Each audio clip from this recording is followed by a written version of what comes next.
En 30 minutos, MF Economía e Inversiones y Radio 1000 te traen los principales temas económicos del mundo y de Paraguay con Economía a 1000. Muy buenos días, bienvenidos a una emisión más aquí de Economía a 1000. Hoy miércoles 15 de abril del año 2026, avanzando muy rápidamente esta semana. Espero que el clima de hoy no haya entorpecido gran parte de la actividad de lo que ha sido y viene siendo esta mañana, así que a cuidarse nuevamente ante esta inclemencia del tiempo, tomar los recaudos correspondientes. Le envío un saludo muy especial a mi compañera, a Caballero, quien no me acompaña hoy, pero me da el soporte correspondiente también desde el otro lado, y agradecerle a muchas gracias, de hecho, a los compañeros que también hacen el soporte correspondiente todos los días aquí en Radio 1000, recordando que este programa es en coproducción con la consultora MF Economía e Inversiones y, por supuesto, la radio emisora. Y también recordarles que no solamente pueden escucharnos a través del dial 1000 AM, sino también a través de X y, por supuesto, YouTube. Josema, vamos a compartir las principales noticias económicas del día y empezamos a desarrollar este programa. MF Economía e Inversiones presenta las principales noticias económicas de Paraguay y el mundo.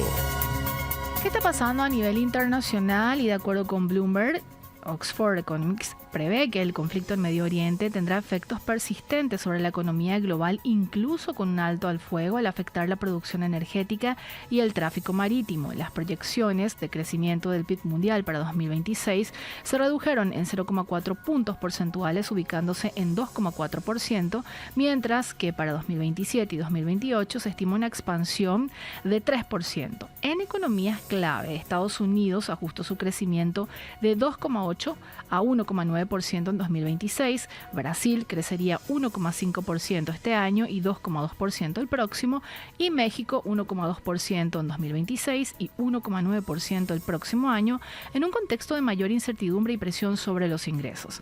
Las disrupciones energéticas y logísticas se vinculan principalmente al estrecho de Hormuz, que permanecería casi cerrado hasta finales de abril, con repercusión del tráfico al 50% en mayo y junio y normalización gradual en los siguientes 6 meses. En este escenario, de acuerdo siempre con Bloomberg, el precio del petróleo Brent alcanzaría en promedio $113 por barril en el segundo trimestre de este año, para luego descender a niveles cercanos a $80 hacia fin de año. El encarecimiento de energía y materias primas impulsaría la inflación global hasta 4,4% en el segundo trimestre, generando presiones adicionales sobre la política monetaria y elevando los costos de financiamiento. Más información internacional. Las refinerías japonesas operaron al 67,8% de su capacidad en la semana hasta el 11 de abril de este año, casi sin cambios frente al 67,7% previo y por debajo de niveles superiores al 80% antes de la guerra a finales de febrero. Japón depende en torno al 95% del crudo de Medio Oriente, lo que dificulta reemplazar el suministro afectado.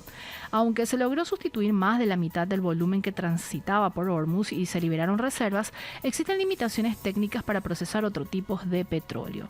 En el corto plazo, el uso de crudo no proveniente de Medio Oriente podría ubicarse entre 30 y 50% con importaciones desde Estados Unidos y países como Brasil, Nigeria y Malasia. Este cambio modifica la producción con mayor oferta de gasolina y nafta y menor de diésel y combustible de aviación. La falta de inversión en refinerías y la caída proyectada de 10% en la demanda de gasolina hacia 2030 condicionan la adaptación del sector. Más información internacional y qué está pasando en Estados Unidos puntualmente. De acuerdo con Yahoo Finanzas, Estados Unidos no renovará la exención de 30 días a las sanciones sobre el petróleo iraní emitida el 20 de marzo de 2026 y con vencimiento el 19 de abril, lo que refuerza la presión sobre Teherán. Esta medida permitió que unos 140 millones de barriles ingresaran al mercado global durante el conflicto. A la par, expiró una exención similar sobre el crudo ruso en un contexto de bloqueo a envíos desde puertos iraníes y mayores tensiones en el mercado energético. Siempre con Yahoo Finanzas, además, se intensificaron advertencias a países como China, Hong Kong, Emiratos Árabes Unidos y Omán tras decretarse y detectarse movimientos por al menos $9.000 millones en 2024. China concentra más del 90% de las compras de petróleo iraní, equivalentes a cerca del 8% de sus importaciones. La medida apunta a restringir ingresos petroleros de Irán y endurecer el control sobre el comercio energético. Siempre con Estados Unidos y de acuerdo con Bloomberg en línea, Donald Trump afirmó que la guerra con Irán está próxima a terminar y minimizó el riesgo de escalada en un conflicto que lleva cerca de 7 semanas desde finales de febrero. El alto al fuego expira la próxima semana, aunque existen avances hacia un acuerdo y posibles nuevas negociaciones en los próximos días. Este escenario impulsó el ánimo de los mercados mientras el crudo Brent, como se mencionaba, se ubicó en $95,60 por barril, un 33% por encima del nivel previo a la guerra. Y persisten tensiones por el programa nuclear iraní y el control del estrecho de Hormuz, por donde transitaba cerca de 1/5 parte del petróleo y gas global. El bloqueo naval de Estados Unidos, con más de una docena de buques, mantiene restricciones en el suministro energético, aunque el precio del petróleo retrocedió desde máximos y los combustibles en Estados Unidos continúan en niveles estacionales récord en un contexto de riesgos inflacionarios. Más sobre información salido de Estados Unidos, el secretario del Tesoro de ese país señaló que el crecimiento económico será más lento en el trimestre actual debido a la guerra con Irán, aunque destacó que la economía se mantiene en buena forma y con perspectivas de recuperación. Indicó además que los precios del petróleo no estarían impactando de forma relevante en las expectativas de inflación en este contexto. Y a nivel interno, destacó que los microdatos de la economía estadounidense muestran un desempeño sólido, mientras que el Tesoro seguirá de cerca la evolución de las ventas minoristas de gasolina. También advirtió que se buscará supervisar a las estaciones de servicio para que los ajustes en precios reflejen tanto las subas como las bajas en los costos energéticos. Y siempre desde Estados Unidos y surgen nuevas informaciones y noticias también en torno a lo que es el Tesoro estadounidense. Donald Trump amenazó con despedir a Jerome Powell de su cargo como miembro de la Junta de Gobernadores de la Reserva Federal si no abandona el puesto tras el fin de su mandato como presidente el 15 de mayo de 2026, intensificando el conflicto en torno a la transición en el Banco Central.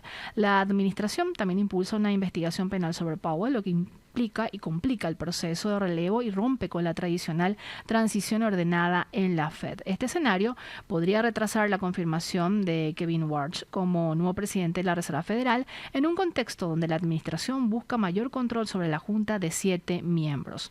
Trump ha nombrado a 3 integrantes actuales, mientras que uno de los cargos ya expiró, lo que condiciona la futura composición del organismo y el margen de acción para definir la política monetaria en Estados Unidos.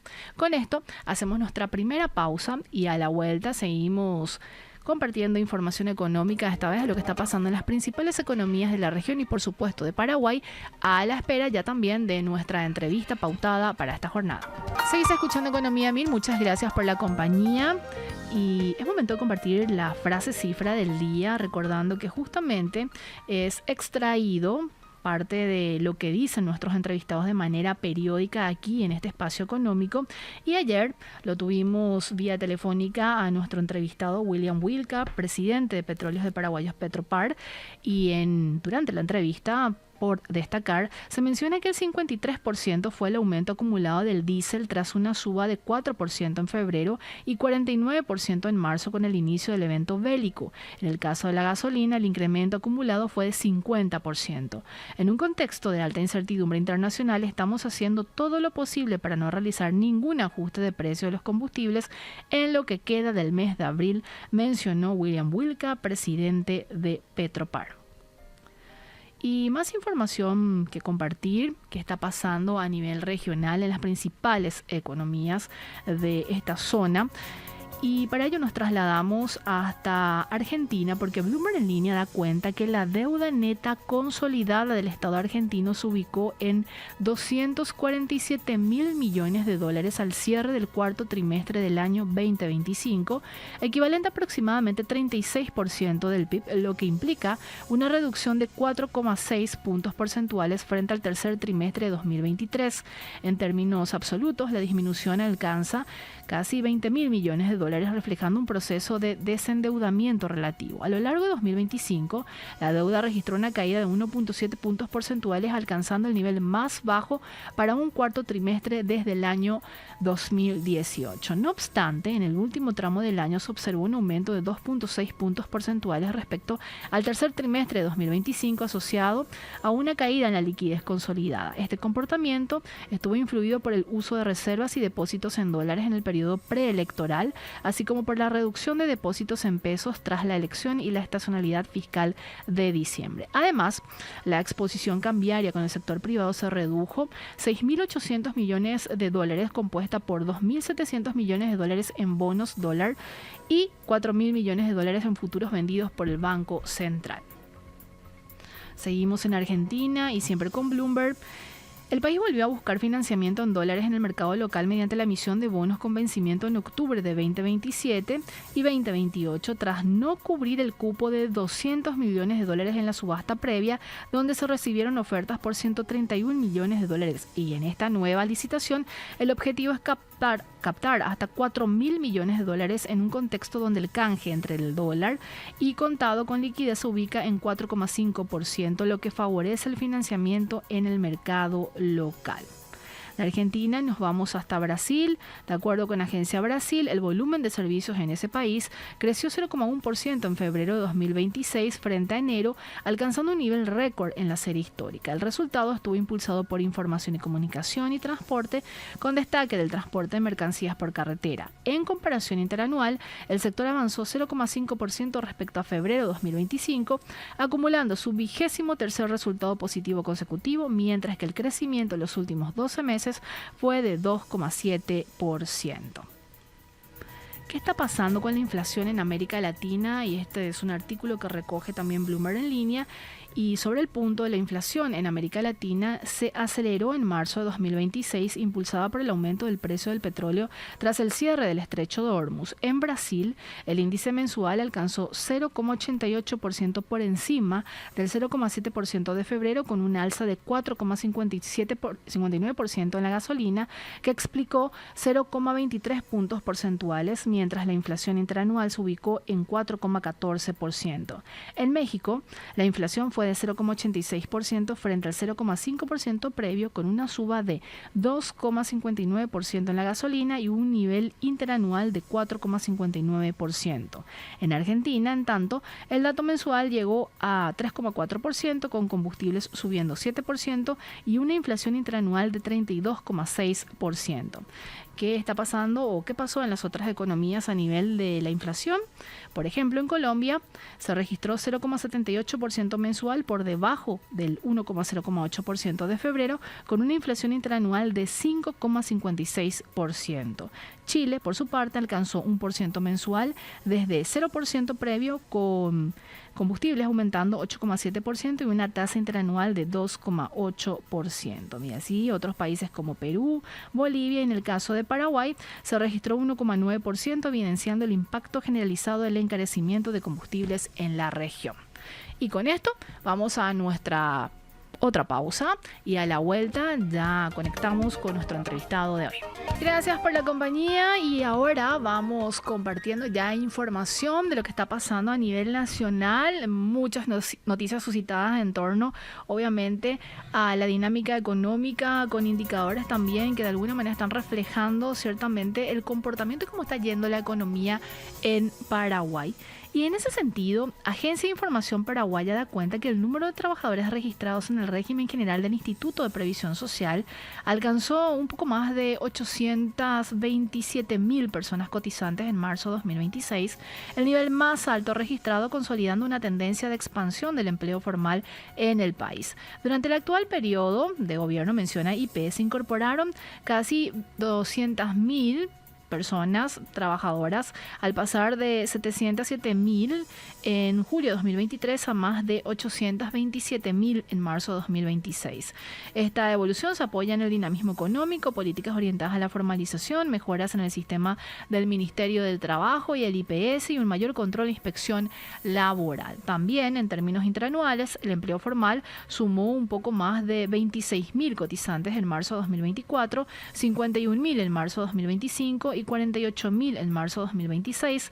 Entre marzo de 2025 y mismo periodo 2026, el 79% de los nuevos empleos correspondió a trabajadores mensualeros, el 14% a tiempo parcial y el 5% a jornaleros, lo que evidencia una mayor estabilidad y diversidad en la inserción laboral. Este crecimiento supera la meta de 6% anual establecida en la Estrategia Integrada de Formalización del Empleo y refuerza el acceso a la seguridad social y a una jubilación en el largo plazo, menciona IP Paraguay.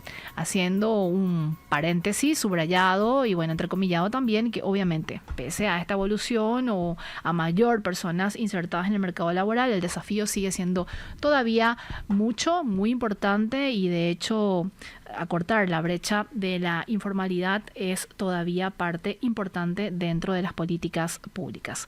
Y desde producción ya me confirman que está en línea nuestro invitado de hoy. Él es Gustavo Koener, gerente de Estadísticas Económicas del Banco Central del Paraguay. ¿Cómo estamos, Gustavo? ¿Qué tal? Bienvenido, gracias por atendernos.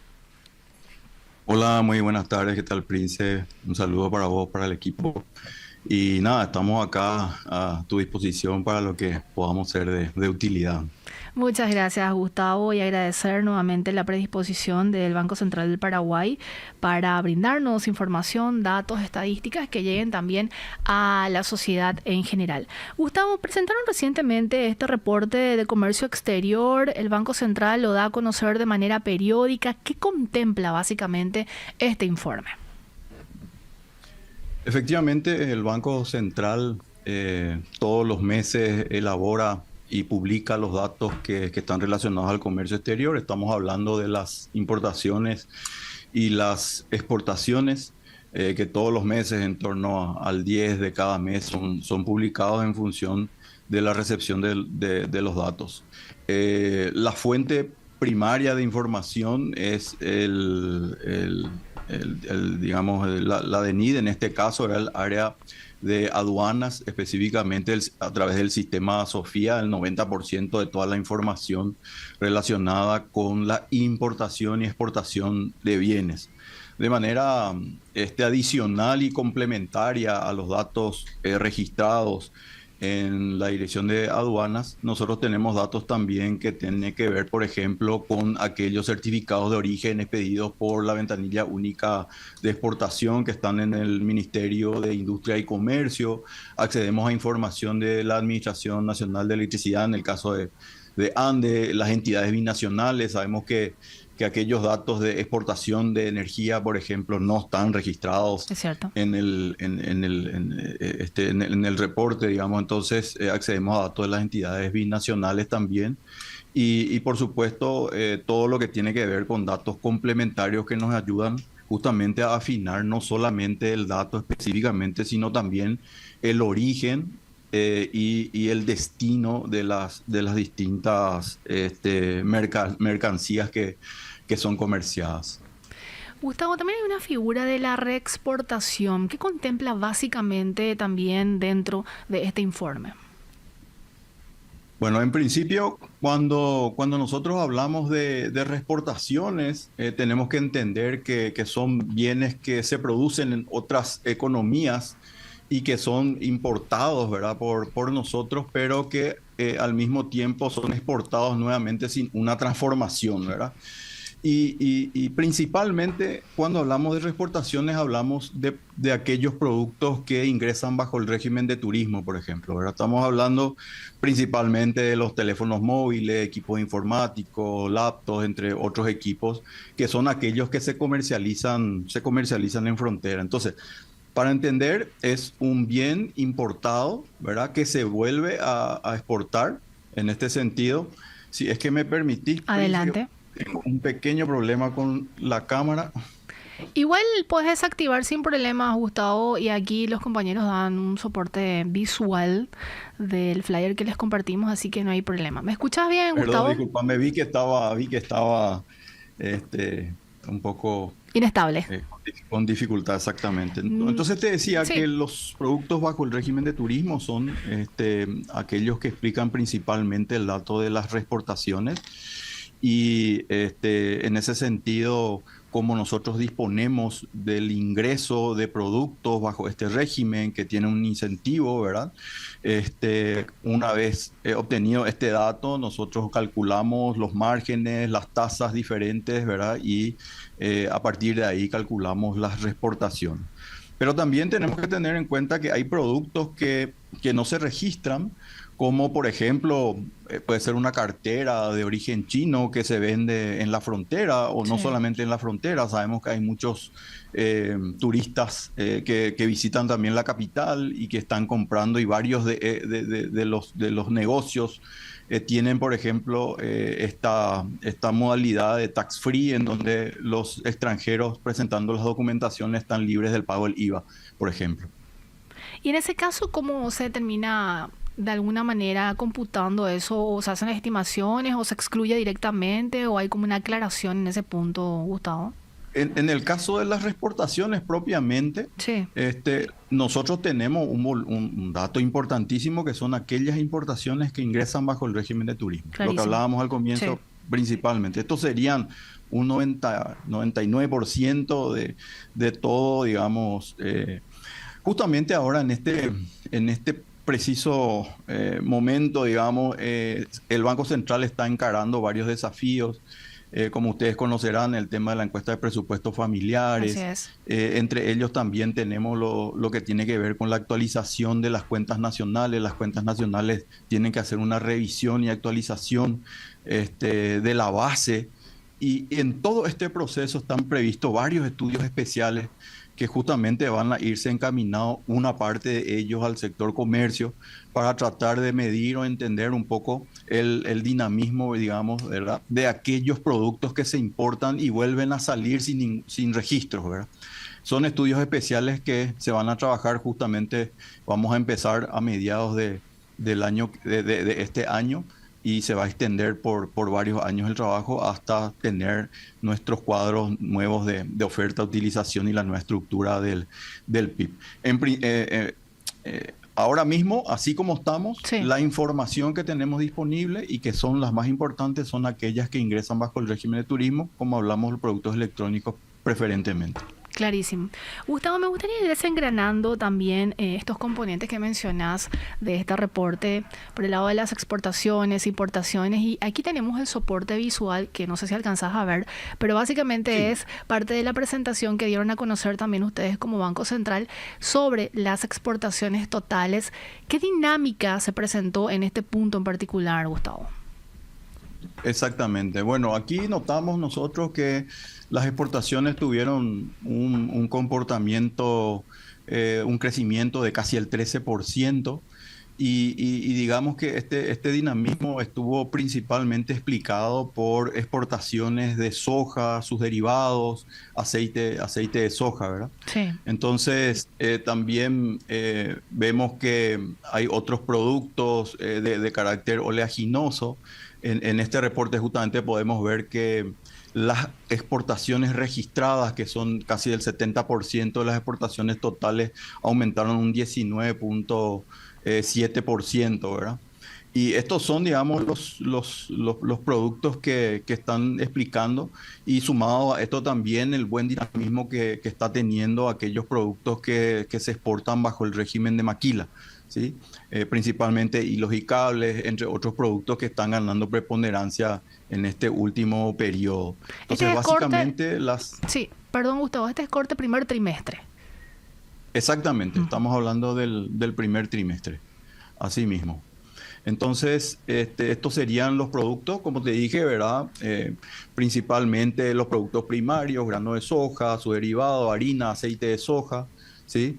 En el tema de la carne estamos teniendo unas exportaciones un poco más moderadas, ralentizadas, digamos, en este periodo.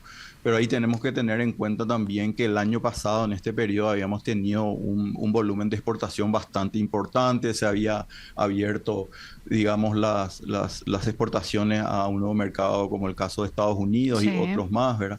Entonces, estamos teniendo también un tema, digamos, de reacondicionamiento y de efecto base en estos datos que vamos a ir viendo cómo transcurre, ¿verdad?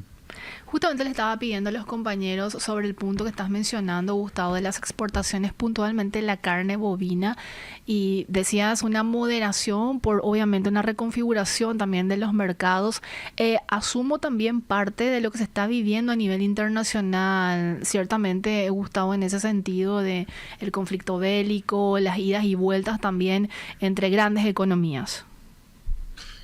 Exactamente, lo que notamos en esta lámina, justamente lo que decíamos, ¿verdad? Una ralentización de las exportaciones de carne en su conjunto, Sí, una caída en estos primeros 3 meses del orden del 9,3%. Pero un dato relevante es que si nos fijamos, por ejemplo, este mismo resultado a febrero, sí, estábamos cayendo en torno al 19%. Entonces estamos viendo, digamos, una recuperación en marzo específicamente respecto al mismo periodo del año anterior y pareciera que podríamos ir recuperando estos mercados, ¿verdad? Y como vemos también, los principales destinos de las exportaciones de la carne bovina se concentran hoy en Chile, Israel, Estados sí. Unidos. Y seguramente estos tres destinos son ya casi el 70% de las exportaciones totales, pero aún así igual tenemos también exportaciones a Taiwán, Canadá, Brasil, Uruguay, como muestra justamente el cuadro, ¿verdad? Y en ese sentido, justamente hace unos minutos nada más Sí. se hizo la presentación del IPON, Informe de Política Monetaria, en donde el Banco Central informó sobre las nuevas proyecciones del PIB, justamente en donde tuvo que ver todo lo que tiene que ver con el comportamiento, digamos, de la producción de carne, las exportaciones y los otros sectores, por supuesto. Avanzamos hacia la siguiente lámina, por favor, compañeros, y también ya lo mencionabas, Gustavo. El régimen de Maquila responde gran parte a esta importante dinámica también que se registró en el nivel de exportaciones en general. Aquí vemos una evolución interesante y a destacar también, Gustavo, bajo las exportaciones que se hacen en el régimen de Maquila. Así mismo. Y creo que gráficamente podemos notar esa tendencia al alza que es muy satisfactoria Sí. y que muestra justamente el dinamismo y el aporte de este sector en el comercio y en la economía en general.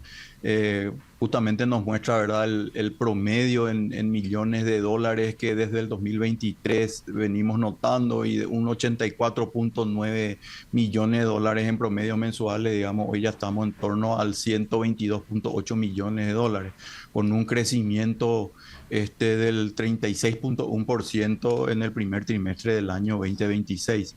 Y como podemos notar, los principales destinos son Brasil, Argentina, Países Bajos, que son los principales, pero también tenemos las ventas a Bolivia, a Chile, Singapur, Uruguay, China, Ecuador. O sea, hay, digamos, mercado como para que se pueda seguir incluso avanzando y todo el aprovechamiento digamos, de los materiales, la buena calidad, digamos, de los recursos Totalmente. que se disponen, recursos humanos, están propiciando este dinamismo.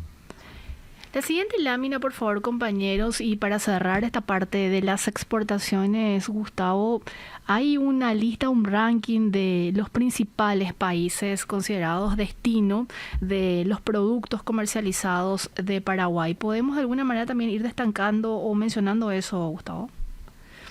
Sí, la verdad es que, bueno, las exportaciones hoy mismo están mostrando tres países como principales destinos que representan el 76% de las exportaciones totales. Son nuestros socios, digamos, principales. En este caso tenemos a Argentina, Brasil y Chile, ¿verdad? Entonces, en el caso de Argentina representa un 43,6% del total, Brasil en un 26% y Chile en un 6%. Y lo que queremos mostrar un poco acá es cuáles serían cuáles son, digamos, los Sí. principales productos que nosotros estamos exportando a estos principales destinos. Y vemos que en Argentina justamente se concentra en soja, energía eléctrica y autopartes, siendo soja el 77% aproximadamente de todas las exportaciones. Está concentrado en soja un volumen importante de las exportaciones. También En el caso vinculado de, al récord, ¿verdad? De la campaña 2025-2026. exactamente, ¿verdad? Como es de conocimiento, estamos teniendo una producción estimada récord de más de 11.500.000, 11.700.000, incluso 12 millones de Así es. toneladas están previstas que sea la producción, de lo cual una parte importante de esto se destina también a la industrialización, ¿verdad? Parte importante, esto se va a la industria aceitera, por ejemplo, Es ¿verdad? cierto. Pero en ese sentido es destacable y lo bueno que viene, digamos, la estimación de producción de soja para este periodo, para esta campaña. Por el lado de las importaciones, por favor, la siguiente lámina, compañeros. ¿Cómo vio o qué revelaron estos datos de recopilación que hace el Banco Central del Paraguay en materia de importaciones, Gustavo? Y también ligado un poco insistir en la alta incertidumbre que se tiene a nivel mundial y que imagino también tuvo ciertos impactos en productos sensibles para la economía paraguaya. Sí, como vemos en el gráfico, ¿verdad? Las importaciones continúan dinámicas. Sí. Recordemos que el año pasado también tuvimos un crecimiento y sobre eso estamos creciendo, digamos, comparando los 3 primeros meses del año en un 11.7%. Las registradas aumentan un 12.5%. Y digamos que las mayores incidencias están en las manufacturas de origen industrial, ¿verdad? Que están aumentando en torno a un 12.7%. También están aumentando de manera importante los combustibles y energía, un 12.9%. ¿Verdad? Eso es lo que podemos notar nosotros como aquellos productos que más están incidiendo en este resultado. Entonces, cuando vemos las importaciones de manufacturas de origen agropecuario, estamos aumentando en torno a un 14%. Las manufacturas de origen industrial lo hacen a un 12.7% y los combustibles, como vimos, en torno al 12.9%, casi 13% está aumentando los combustibles. Y esto que mencionabas un poco sobre la situación internacional, el conflicto, en principio, por lo menos con los datos a marzo, nosotros vemos que uno de los principales productos que se ven afectados, digamos, por este conflicto es el petróleo, los derivados del petróleo, los combustibles, ¿verdad? Sin embargo, nosotros notamos a marzo todavía un incremento importante en este caso. Y hay que considerar que, bueno, marzo todavía, digamos, el conflicto empieza, digamos, a notarse, con lo cual habría que ver cómo impacta en el resto del año. De Totalmente. todos modos, Sí. nosotros tenemos que considerar, sí, perdón. Adelante, adelante, Gustavo. No, nosotros tenemos que considerar, porque siempre hablamos también de impacto, ¿verdad? Siempre se habla un poco del impacto de este conflicto, Sí. por ejemplo, en el comercio. Y en principio, obviamente que una suba de los precios del petróleo y sus derivados, eso afecta definitivamente a los precios principalmente de importación, ¿verdad? Por ahí ponerle que esta coyuntura en donde tenemos un tipo de cambio apreciado respecto al año anterior atenúa un poco ese resultado, pero en principio creemos nosotros que esto puede ser transitorio y que pueda retomar. La última experiencia que tuvimos fue el conflicto de De Rusia-Ucrania, en acuerdo. donde también los precios del petróleo habían superado los $100 por barril. Y incluso después de eso los precios bajaron a picos históricamente bajos, ¿verdad?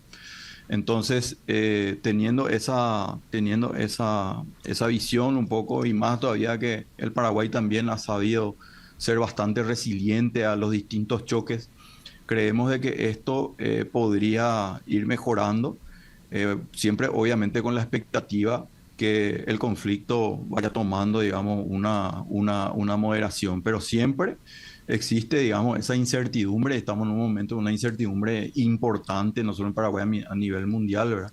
Que Sí. por supuesto ante un corte del suministro sería caótico, no solo para Paraguay, pero a efectos de los precios claramente podría influenciar en la logística, en el transporte, en el sector primario, para el caso de los insumos, un encarecimiento general. Pero esa es una situación que aún, digamos, no se está observando.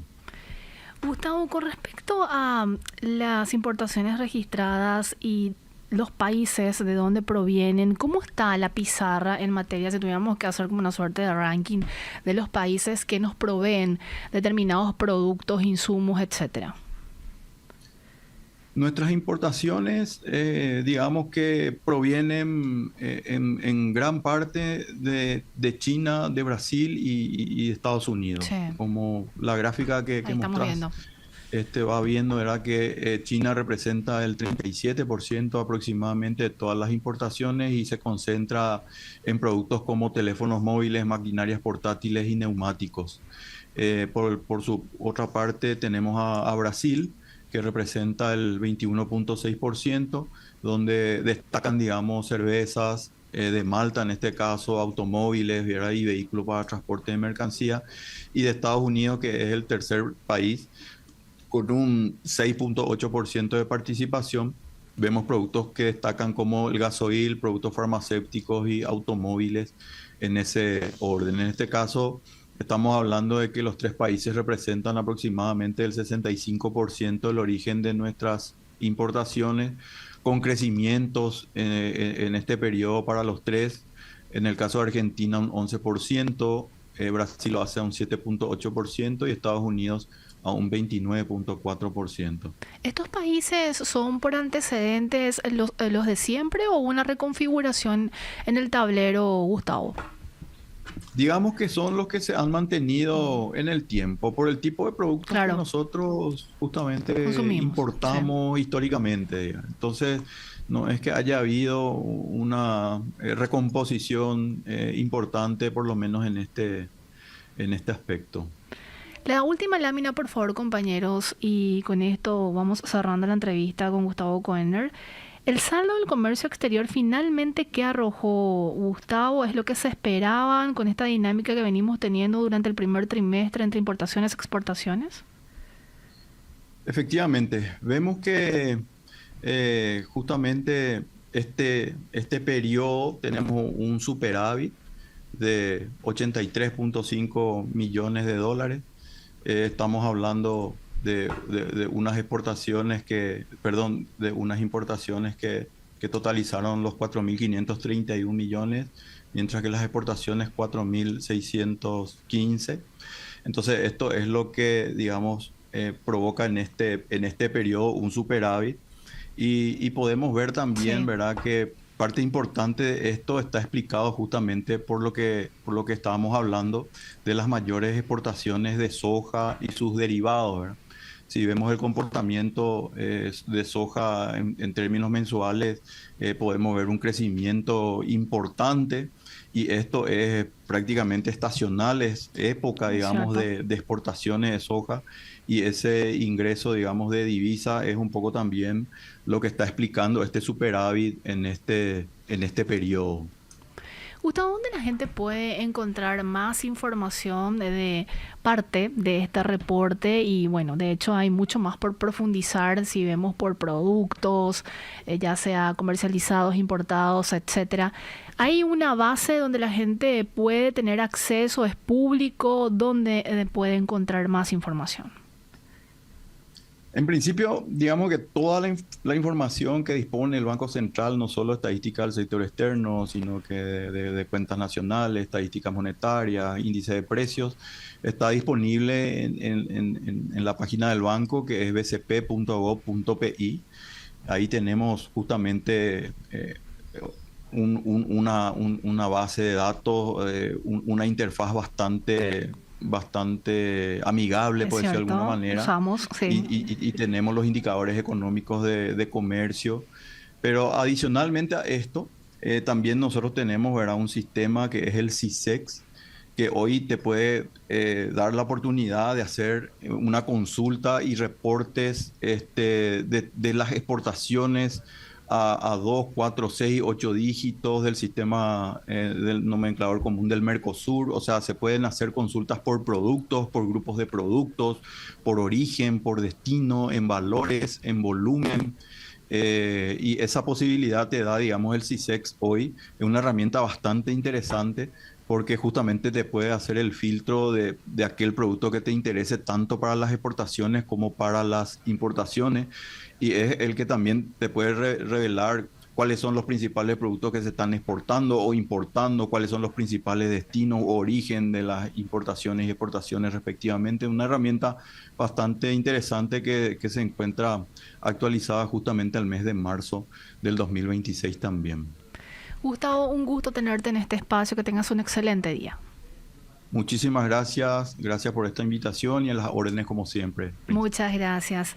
Era Gustavo Koener, gerente de Estadísticas Económicas del Banco Central del Paraguay, hablándonos sobre la dinámica que vienen teniendo las importaciones y las exportaciones de Paraguay, y números muy reveladores y a destacar, por supuesto. Con esto vamos casi terminando el programa, Josema.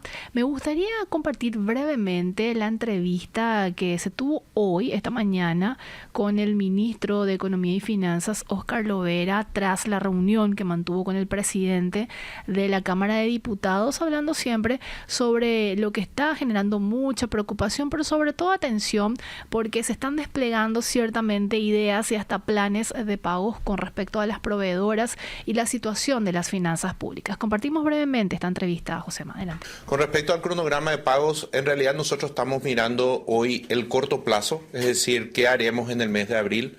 Estamos trabajando, estamos intercambiando información con la DENIT en cuanto a expectativa de disponibilidad de recursos, y también dejando un poco las pautas con los afectados, en este caso el sector de las vialeras en el obras públicas, en el sector farmacéutica, y también mirando, como se mencionó, a las demás entidades para darle cierta previsibilidad en cuanto a los recursos con los cuales se va a disponer para poder cumplir con las obligaciones. ¿Cuándo ya estaría arrancando estos pagos de deudas? ¿Cómo sería? ¿Cuál es el plazo que tiene desde el ministerio, ministro? A ver, en el caso de obras públicas, como ellos tenían ya un requerimiento que ya estaba disponible para pagar, ya hemos habilitado, en esta semana hemos habilitado alrededor de 30 millones de dólares que ya están siendo gestionados por el Ministerio de Obras Públicas, y estamos trabajando en forma conjunta para tener una disponibilidad mayor en las próximas semanas. Ya hay un primer desembolso, entonces. Estamos trabajando, el Ministerio de Obras ayer empezó ya el registro de esas cancelaciones de factura, y en el transcurso de la semana van a estar siendo canceladas. Son 1.500 millones de dólares aproximadamente total de la deuda. Hay un incremento interesante en las recaudaciones de marzo. Las perspectivas para abril también indican que son nuevamente cifras positivas en materia de recaudaciones de la DENIT.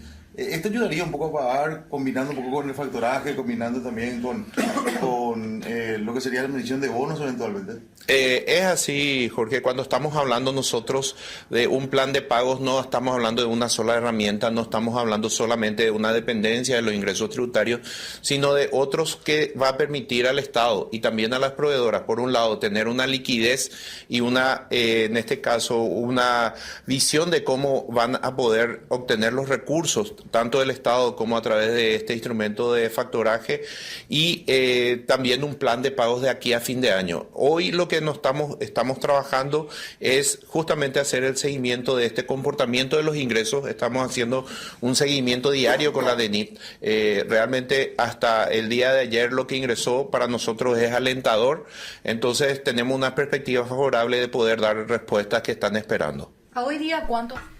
Era Óscar Lovera, ministro de Economía y Finanzas. Perspectivas favorables fue lo que utilizó en palabras justamente el ministro. Así que hay buenas noticias. Se están haciendo los pagos parciales. Eso está inyectando evidentemente liquidez al sistema y generando dinámica también en estos sectores que se vieron y se siguen viendo ciertamente resentidos con la falta de pago de semanas atrás por parte del Estado. Así que hay buenas perspectivas en ese sentido también. Y antes de cerrar, me gustaría compartir brevemente el artículo económico que es publicado hoy en el impreso de ABC y replicado en su digital, esta vez a cargo de la economista Mariela Jiménez, y en ese sentido se aborda sobre el conflicto en Medio Oriente, y el conflicto en esa parte del continente provocó un shock de oferta en el mercado energético tras la interrupción del tránsito por el estrecho de Hormuz, con una fuerte caída en los flujos de petróleo y gas. A mediados de marzo, los 32 países miembros de la Agencia Internacional de Energía liberaron 400 millones de barriles de reservas estratégicas. Durante ese mes, el crudo Brent y el gas natural en Europa aumentaron más de 60%, y el Brent cerró la segunda semana de abril en $95,20 por barril. Más de este artículo y otros pueden acceder, leerlo, profundizarlo en nuestras distintas plataformas buscando como MF Economía e Inversiones, y por supuesto también en nuestro portal www.mf.com.py. Y así vamos cerrando un nuevo capítulo de Economía a 1000. Nos reencontramos puntualmente mañana a las 12.